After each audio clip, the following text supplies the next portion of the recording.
فضائل باب فضل قراءة القرآن.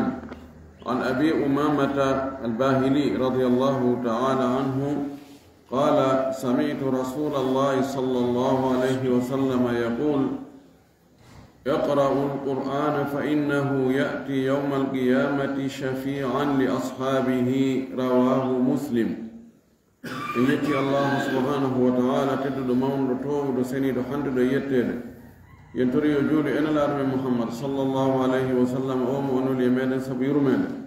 يجول صحابة بنفور يجول إدن دنانغال جوك بدينا كبجوك نوكا يوالا جوك ينكن دينا تبنتنا يهور مكة جتتا يكاد إندر مكة اللهم آمين. واللي في رنو يالا يرمي نمو أدي نغال دمبو جنال دو كتاب الفضائل دفتر في بورة ما دمبو جنال في بورة وقال دون وني كدمبو ده جاني وقال دون جير تبال وادي دمبو قال اندر مقال دو دمبو تسو كدين قال دون واتي تيما دي چپان جيرت باب فضل قراءة القرآن دمبو قال في قرال جنگ القرآن قال دمبو قال دو وادنا يندو maaku jinelaɗo ɗi o maaki fi hollugol wonde janngol alqur'ana no jogii ɓural no jogii baraji no jogii teddungal. O fuɗɗori o hadisu ɗo ko on non watti 1992 bi deftere nde fuɗɗa janngede yo an abi umamata ittama abu umama albahili qala abu umama wi sikki ko sudi ويته سدي قال وي سمعت رسول الله صلى الله عليه وسلم يقول أبو أمامة وي مننين لا رنماك اقرأ القرآن جنگ القرآن جنگ القرآن رلي فإنه نند القرآن تبتي وند دو يأتي أروي يوم القيامة نيالور مدرنغل شفيعا كند فتن توند wonde tefanayde li ashabihi wondiɓɓe mayre wondiɓɓe mayre ɓen jange alqur'anare nde sabu honɗum sabu ñande darngal alqur'anare nden aroyay fattano yimɓe mum ɓen wondunoɓe e mum ɓen sahib wondugol wondunoɓe alqur'ana ɓen wondunoɓe alqur'ana ka jangugol nde ka faamugol nde ka huutorgol nde ka jangingol nde ka yiɗugol nde ka waɗugol ko nde yamiri acca ko nde haɗi wondunoɓe e mayre ɓen wuuridi e mayre nde aroyay nde tefugol ko fattagol ko ɗaɓɓugol ɗaɓɓalngol on tigi yo daɗu no andi ɗen noon tefoore so jayi goɗɗo nangama joni naɓama ka police ma ka gendarmerie o jogoyama toon si tawi joni goɗɗo no imo mari siɗɗo towa darajaade wonduɗo e laamu ɗum laamiɗo on immoyo toon ara inna pay ko amen no nanga adda ɗo hono ko wiyete wata so hewta toon fof ɓe immoto ɓe dara ko kaarijo way ko gonga ko wari ɗo kono mene men andano ko siɗɗo mo donc a waray ɗo ara ko pay kunga ɓene sottemo addon ɗo addamo tawi doloke bornaki ɓono doloke o ara e waccana men hakke yetta pay kunga o yaltidemo ɗum ɗon ko tefoore ma nodda tun kuuɗe téléphone minen pay kunga men no jogita toon wiyeteɗo kaarijo haray men tori ko accitemo non haray koye goto e ɗum ɗo min andanade ko pay ko mo sina ɗum hay haray ko hootino ɗum wiyete tefoore mana ko ya ɗaɓɓu wonande jogaɗo ma fokkitaɗo jogegol maapiɗo aanu ɗo fiyo yo ittane ande nden yo ande nden iwu siko jogaɗo yo accite siko fokkitaɗo jogegol wota o joge yowmal qiyama noon wuraɗɗino satti no teŋi to moƴƴi noon alqur'ana fewndo ko areta ɗon ɗaɓɓita yimɓe mum ɓe alqur'ana e korka kan are ɗaɓɓita wondunoɓe mum ɓe mowaɓe nokku gotu wallahi ne on ɗum faala ɗum ɓeɗo dey alquran na be do ko min hada no be dano do jemma be jangatu korka inna be do ko min hada no be nyamugol yara dakmito e der nyallanga la kono no fala ko min fala ko be do be sorto e le tamper do be yakal janna be na jettenam alquran no e korka sogga be na be kal janna wi jangi alquran sabu honɗum alquran are fattano yimɓe mum ɓen ɗaɓɓana ɓe doléance yoɓe yaafe allah subahana taala jaɓa kadi yaafuyeɓe rawahu muslim hadis heeɗo ɗon on kanko watti 992 wa ani nawas ibnu samaan ittama o ɗo radiallahu anhu qala wi samitu rasulallahi sallllahu alayhi wa sallam yaqul minanini laaɗo maaki yu'ta yawma alqiyamati bilqur'ani wa ahlihi no addoye ñande dargal alqur'ana e yimɓe mum ɓen homɓe woni ɓen yimɓe alqur'an alladina ɓen kanu wonnoɓe ka aduna yamaluna bihi hiɓe gollitira alqur'an on fi duniya ka aduna dagana hunjagol ngol ɗum ko gollitirgol ngol ɓe tawata no gollitirayno alqur'an on ka aduna ko ɓen ɗon woni yimɓe alqur'ana ɓen ɗon addoyte alqur'ana addoyte kañum e maɓɓe taqdumu suratul bakarati wa ali imran no ardo alqur'ana no woniri yeeso suratul bakara e suratu ali imran ɓay ko kanji kadi woni ko fani ka fuɗɗode hara ɗiɗo no yeeso tuhajjani an sahibihima hara hiɗi hujjinano wondunoɗo e majji on ɗimmojo majji on jaatigijo majji on alquran are hara no wontiri yeeso alquran on no hikki yeeso suratu bagara suratu ali imran ɗi ara hiɗi ɗaɓɓana wondunoɗo e majji ka jangugol e ka hunñagol ka gollitirgol ɗi ɗaɓɓana mo hujja allah oɗo dey haray so ayi o waɗi ɗum ɗo ko tawde haray o famano ɗum ɗo ko ɗum ɗo haray e ɗo joni haray fo e mum hii ko gonga o ɗumannike kono joni ko ɗum woni ɗaɓɓangol on tigi hujja hiɗi hujjino waɗanamo ɗaɓɓanamo on konti joni ko kanji ko ɗi avocat makko hakkunde makko on tigi e allah ɗi wona avocat ɗi defandamo ɗi ɗaɓɓanamo porte sortirji ha on tigi yuloya rawahu muslim hadis heeɗo ɗon on kanko wat 993 wan usman ibne affan radiallahu anhu ittama usman ibne affan radiallahu anhu qala o wi qala rasulullahi sallllahu alayhi wa sallam nulaɗo allah o maaki hayrukum ko ɓuri moƴƴude e mon on fuu man taallama alqur'ana ko andiniɗo alqur'anare nden wa allamahu andinide kadi en fof ko ɓuri moƴƴude ko janguɗo alqur'an yarhamukallah ko janguɗo alqur'ana waawi yiltino janginde alqur'ana o yimɓe ɓe oɗo ɓuri moƴƴude silano maki ko oɗo ɓuri moƴƴude haray ala ɓuri ɗon ɗon ka sikke o ala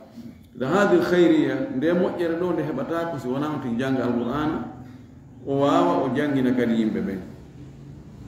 rawahu bukhari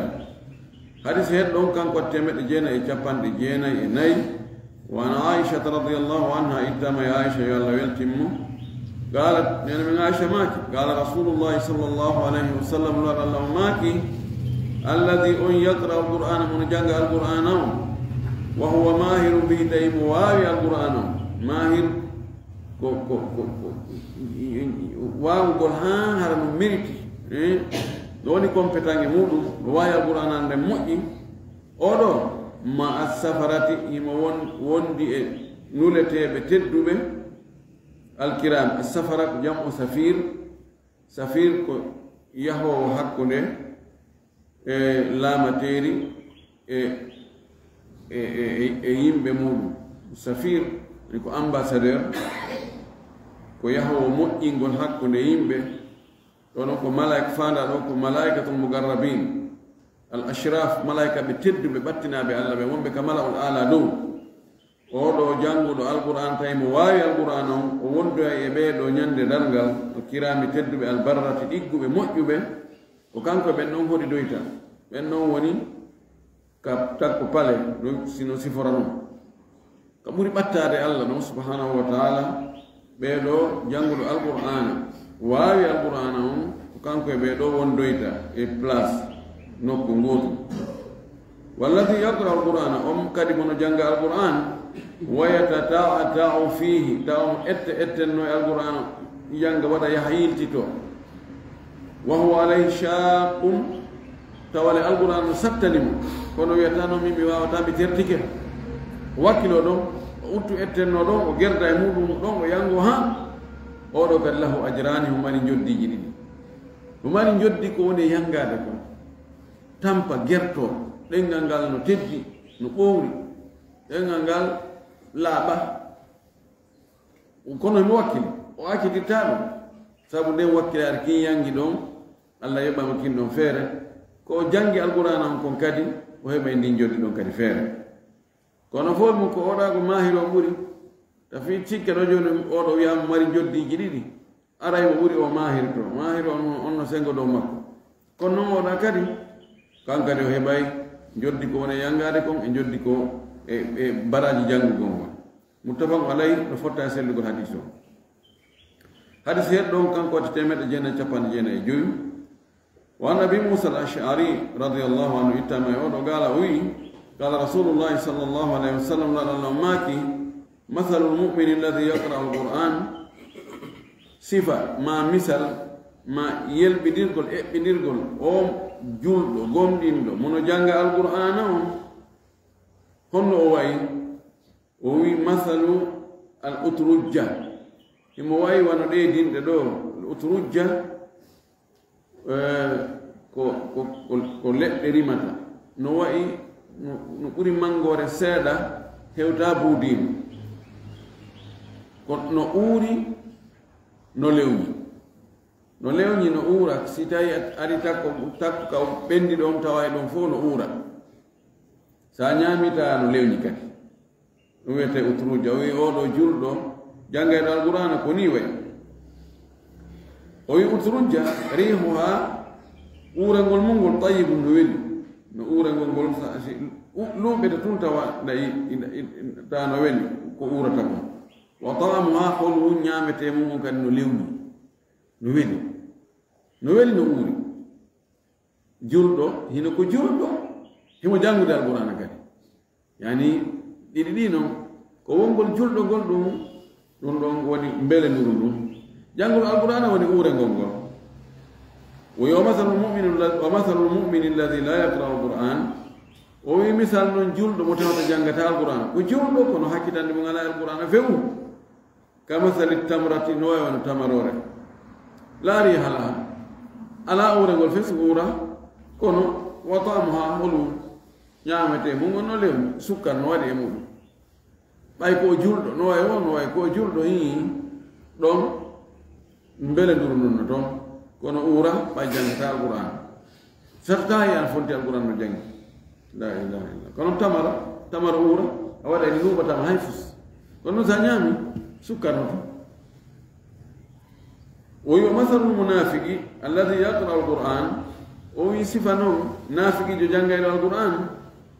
نهون واي كانكو وي كمثل الريحانة نواي وانو بيني ريحانة كو بيني جي أورني ما بوري أورني ساري تكون فقرا أورا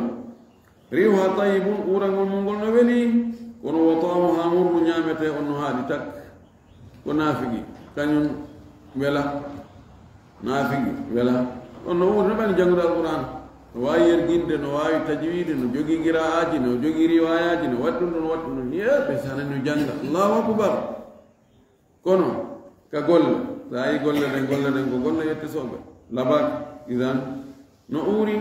kono lewña wa masalu munafiqi alladi la yaqra'u alquran o wi sifa noon nafiqi tamo jangata kadi alquran uri ko nafiqi kadi hakkitande mo ala e quran o ɗo ووي كمثل الحنظلة نوي ونكهي هالرك ليس لها ريح على أورنغول وطعمها مر كدي ميرغول منغول نهاري تك نهاري أورا هاي دو هاي نوكو على كمو إيري نافقي جو جانغي القرآن يعني ko kanko on woni lewña kono alqur'ana uurinaymo amma waɗa ko naafigi kadi memata alqur'ana fes fama aktharahum ɗen no ɗuuɗi hannde ala dannden ɗo holli ɗo ɓeeɗo ko yimɓe ko catégorie ji tati nayi telen ka alqur'an ko julɗo haqqat janngay alqur'an ɗo hino lewñi hino uuri ko julɗo haqqan kono janngata alqur'an no weli kono uura naafigi janngay alqur'an no uuri kono wela naafigi janngata alqur'ana uura a wela on no ɓuri jaasude martaba ko ɓuri towde martaba kon ɓuri moƴƴude ko wongol julɗo tawa kadi ko janngayno alqur'an ko ɓuri jaasude ko wongol naafigiijo mo janngata alqur'an ni no askintinni ka diina kono wallahu mustaan o wi ɗo oɗo hadis muttafaqu alayhi no fotta e sellugol hadis o hadis heeɗo ɗon on kanko watti 996 وعن عمر بن الخطاب رضي الله تعالى عنه اتام يا عمر بن الخطاب أن النبي صلى الله عليه وسلم قال ونقول على الماكي إن الله تبتي وند الله يرفع بهذا الكتاب هم بانتر هم تونر سبند دفتر دو أقوام يمبغو الله نو تونر يمبغو سبند دفتر بهبا تدوغا بهبا كوهو ياغا بهبا أتشانيد بهبا جودي بهبا جاهو taw ko sabune alqur'ana wono wona dambe wona ngari wona darnde wona gorol keldugol fus wona suudu tawa ko suudu jawdi no jande no moƴƴi ɓay ko kaari en jogi wan hunde kaari ma wayi wan hunde kaari wiyete hannde habbe accane ɓe julnere poole he pottiteɓe feƴƴa ɓe mbiɗa annoma maɓɓe ko yettotoɓe num tafaynoɓe waɗanoɓe ɗum ɗo e ɗum ɗo kono alqur'ana teddinay joni ndaare tun tumbodiri jane tumbodiri alqur'ana taway paykoy sukaɓe natoɓe duuɓi wona wondema ko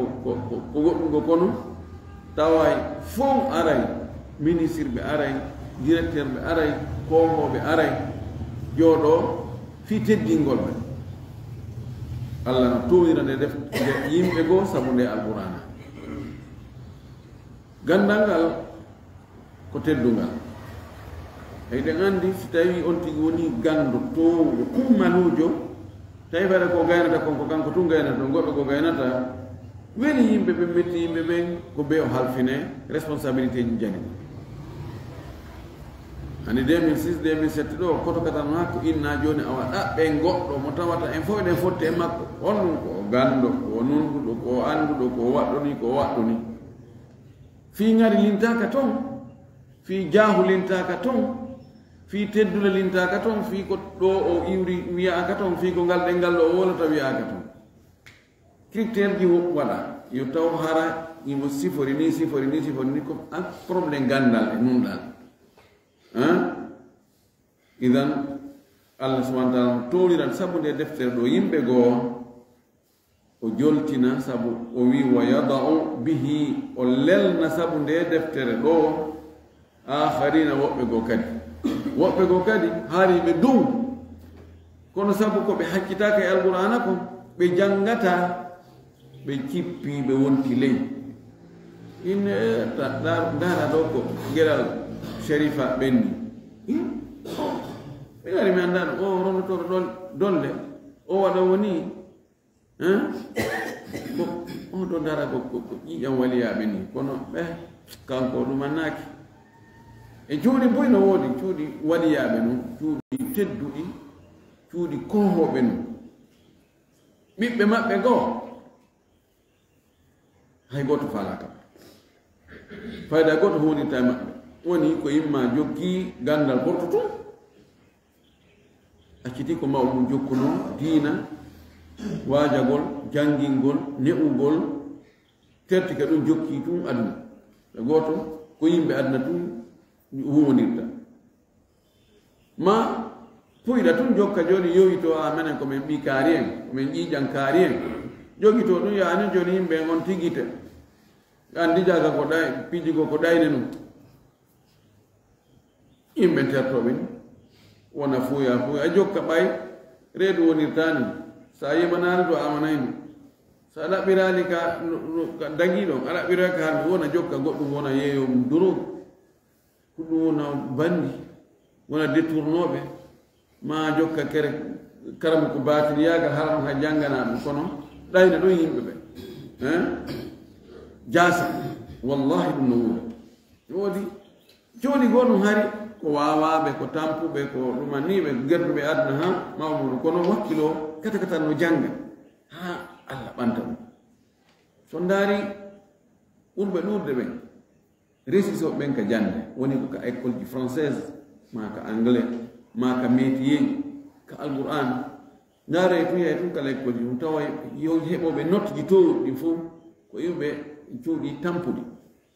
ɓe ande ɓe ɓe wakkilo so ɓe wakkilaki ɓe setta tamperde ɓe hakkilo Allah walla ɓe wakkiliki Allah walla en Allah subahana taala toon nande deftere yimɓe goo woɓɓe goo kadi joltira sabu mayre sabu ko ɓe tertinde ko ɓe accitani nde ɓe waɗali haajo maari ɓe accitanaki nde en torki Allah subahana taala yo Allah waɗu en yimɓe alqouran yo Allah townir en sabu nde deftere makko ta Allah lesɗin en sabu accitugol nde angal hittingol fii nde mo hittini fi Allah subhanahu wa ta'ala wallahi Allah accitirtama Allah ɓanta fi makko no wawi Allah ko hakim wonde yangoɗa an etoɗa fi alqur'an etoɗa fi janngugol yangoɗa kono tawa Allah muyananoma an kono yoɓoya ka ɓiɓɓe heɓoya ɓiɗɗo ma tawa kanko fi jande o memminayti tawa newike woni a gandu kummal ina he ndara o ɓe makko no yirno jande yangi ha kono fade ɓe jangan kono ayi kanko Allah no yoɓa ka ɓiɓɓe no yoɓa kadi ka taniraɓe no yoɓa ka tantiraɓe kono wallahi Allah bonnata golle neɗɗo moƴƴinɗo golle ɗe moƴƴini anduye on golli abada kono noon kanko ko hakim nano faalira ɗano wonde nano ngo waɗirta kono tawi ko noon ɓuuri moƴƴirde o kanko ko noon ngo waɗirta kono en fof wona yimɓe alqouran wona yimɓe janngoɓe tawi joni min ko mapinimi koye ɓiɓɓe janngo mapo e ɓiɓɓe janngo no mapo an kadi ya janngo no woodi hunjorɓe alqouran tawa ɓe heeɓi duuɓi 50 si ɓe fuɗɗi hunjade alqouran sifanike on ɗo amir suka men ɓen amiru dawa maɓɓe on France Paris amiru dawa maɓɓe on Paris ko fuɗɗi hunjagol qouran tawi mo wonde ɓe gure makko nen toon ko Paris ɗon o hunji alqouran ɗon o wi ko hunjoɗo qouran a hunjo tawi kono ɓe wiyata on Europe ɓula mort mi hunjo a hunjo o hunji ɗon donc nan eto faɗɗe yo janngu qouran kadi janngu si ko neɗɗo ko haqqille makko ɗen wela o wonata yontere lewruta aya gooto o hunjaaki tentini aya jeɗe juutade sa jokkiri noon joni wiye ñande o ñande heeɓi aya e nder yontere nde balɗe jiɗɗi heeɓi ayaji jiɗɗi e lewru ndu heeɓi ayaji 50 wallahi e nder duuɓi 5 duuɓi 10 duuɓi 20 tawi woni ko heɓuɗa o tawi joni awa koye nder hitande wotere ma duuɓi ɗiɗi janggata e ɗaɓɓi ɗo woɓɓe ɗaɓɓi ɗo duuɓi 50 no ɗaɓɓude jawdi heɓali kono accitali ñande on ɗaɓɓude ɓe wiyata jonno aada joni heeɓi 60 ans 70 ans joni ɗum fof kaade mandi noon no gerdude ɗafi ɗaɓɓugol jawdi mi heɓal joni mi tertike haray mo jokki ɗon idan so tawi a waɗi noon kadi a waɗi jande kadi wona noon wallahi a heɓay kono tawi non min yangirɗo gila rowanade no fuɗɗi ɗo mi yangoto mi janggayami kane tum yiltonta mi yejjitino fof ma ɗum annike mi acciti so accitade ko annango noon ko kono sa wakkilike a ñattidiri ñiiƴe aha ɓaali an perde ala e mum janngo mo perte ala e mum puisque sa jangi aya goto foni a hunjimo woni a hunjakimo ko répétitama ɗon ko janga har feere be a windante baraji sappo a andi perte ala fi a heɓali diplôme ji e muɗum fi a heɓali a wonani fonctionnaire jo e muɗum fi a waɗanaka ɗum ɗo mannaka ɗum ɗo ɗum ɗon ko kado ko supplémentaire ɗum ɗon ko bonus kono kam baraji ɗi heɓude ka Allah subhanahu wa ta'ala ñande o no yaade ka compte ma on no martude tun no gollude ko active sa jangi aya mo tawata e karfeje no gayno e muɗum ɗa jogi ɗum baraji temeɗɗe ɗiɗi ñande o temeɗɗe ɗi no yaade waaloyo temeɗɗe no yaade waaloyo a jokkiri noon duuɓi joyi duuɓi sappo est ce que koɗe ara e compte ma o heewani ala compte ma o heewi ha si aynaka oustad kaari ma ceerno kaari ma yaka ko docteur ma ko jogiɗo licence ma ko jogiɗo ɗum ɗo ɗum on ti wakkilo ɓe jangge ke torki allah yo allah kore ganda ɗum ɗo ganduɗa ngal barki warsi kan kay golletirgol o jaɓani golne ko watu dawana an alhamdulillah rabbil alamin wa sallallahu wa sallam wa baraka ala nabiyhi al amin nam ay tawri o windi te woni neɗɗo mañende juma ɓenna yani malaka ɓen o heɓata lette kam so te woni ɗum ɗo tamite ɓural maaygo ñande juma hadisaji no are muɗum sella kono mi yi hadis goto sonami fayi cheikh albani no waɗimo tahsin mi hadis o no moƴƴi fi ɓural maaygo ñande juma ma jemma juma on amma wigol malaika ɓe landata ko ɗum ɗon ko hunde wonde ko joni mbeɗa e ɗaɓɓitande kono noon mi yi hadis so wonami fayi ara ko haqqille ɗen wirni hadis on ino moƴƴi ma himo selli fi ɓural wonde maayigol ñande juma woni maayigol ñande juma harantino jogii ɓural wongal ɗo kono joni en daara ko malaika ɓe landata ɗum ko landal gabru ɓaynen ko ɗum anduɗen ko ɗum mani ɗen ko wonde mo maayi ñande juma o heɓata landal gabru na sikki wona ɗum ɗon wonno woni ɓural hadis ɗon wonno ɓural fi maayigol ñande juma kono inchallah e ɓeyday dartude masala waaleykum salam ɗumɓe lanndo ɗon fii ko yimɓe ɓen goto kon woodi yumɓe so tawi on tigi no du'aade o wiɗi barke teɗugal qur'ana ngo hara e sellata ko hon ɗum woni ko faamni hen ka du'aaji on ndi du'a ko dewal ɓay noon ko dewal ko ɓe on tigi waɗirano haani waɗirde noon ɓay tun ko dewal si woni aada kono faalirɗa o kono dewal kono yaminirama ko ɗum waɗi du'a tawan e dewe ɗen ala ko wayno du'a toragol allah fiya heɓu toragol allah fiya dadu o waɗi sa torike allah duyke haray agiritike allah no woodi agiritike allah hino mari agiritike himo okka ma siko ɗum faalɗa himo okka ɗum ɗo himo mari himo okka ɓay mo mara okkata toratake sa moolimo a andi mo jogii doole mo wawi dandude goɗɗo fattatako mo taafo mo gaynatamo agiritike tan ko alon joni noon wiigol barki haysi hunde no barki kono wona barki nden ɗon hunde jeejirta allahu subhanahu wa taala